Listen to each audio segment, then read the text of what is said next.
The next loop I'm going to show you is a closed loop connection, and because it is closed you can't add components to it afterwards.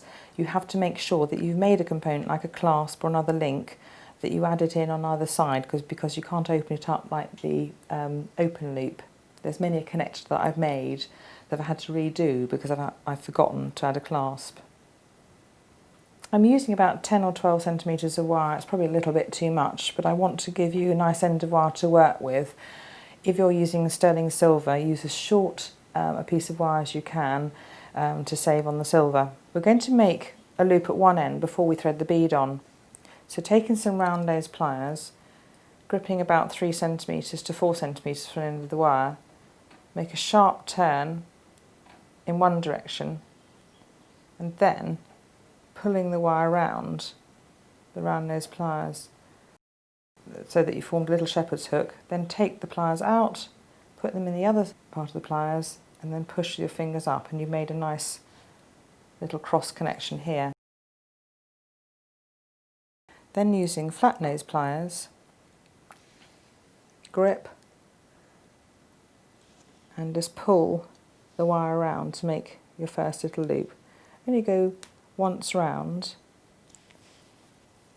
to make that first little loop, and then trim as close to the twist as possible with the flat nose pliers. Take the excess away, and then using the flat nose pliers, crush the wire in with a smooth stroking movement to reduce any sharp edges. Then thread the bead on, and we're going to make the other end of the loop. Using round nose pliers, in the same plane, I quite like to keep it in the same plane as the other loop, sharply bend the wire one way and make sure that you have the wire loop at the same level of these round nose pliers as possible, so that you can keep your loops exactly the same diameter and shape all the way along. Bring the wire around and then take the round nose pliers out and put them in the other part of them. And again, bring the wire up so it crosses over.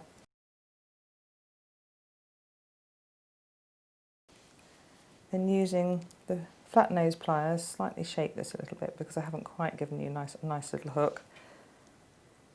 Grip and then pull the wire around once, and then trim as close as you can to the edge, and using the flat nose pliers, crush this in as much as you can to reduce any sharp edges. Run your fingers over the piece so you haven't got anything sharp that you could catch. And you've made your first simple component.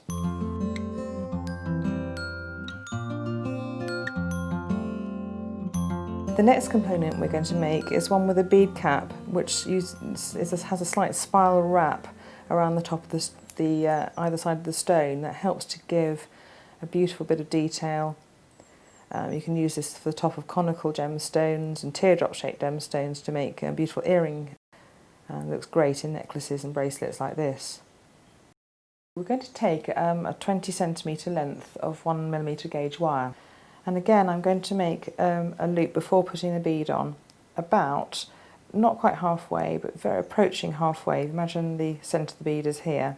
Taking the round nose pliers, again make a sharp bend one way, and again with just very similar techniques to making the wrap loop, we're going to cross the wires over.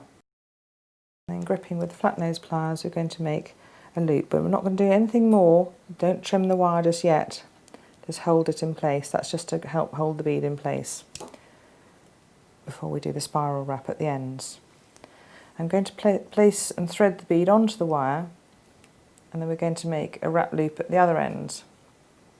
Again, you can use your fingers or the pliers just to bend the wire sharply to one side. Then using the round nose pliers, again using exactly the same manoeuvres as we have used to make the other loops, You can curl this wire inwards so it's really sitting quite tight against the bead. I don't want really any gap. When you do the spiral wrap round, you don't want any gaps because the spiral wrap won't sit nicely at the end of the bead. So I've curled it slightly so that this crossover is as tight to the bead as possible. And then using your fingers, just pull this wire around.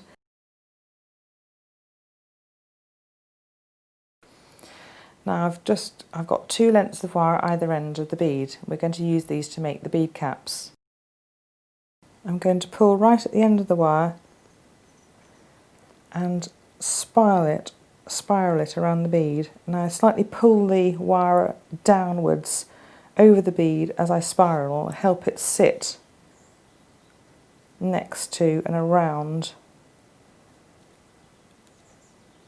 the previous loop. And you can see what I'm doing there, forming a really nice spiral and bead cap around the top of the bead. Just make sure each one you do has the same number of loops around the bead, and then trim using the flush cutter pliers.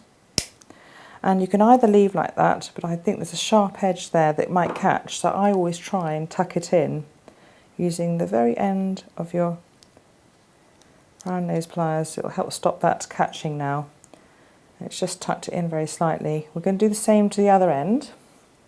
Again, gripping with the flat nose pliers, pulling the wire down and around the end of the bead, same amount of loops as you did for the other side.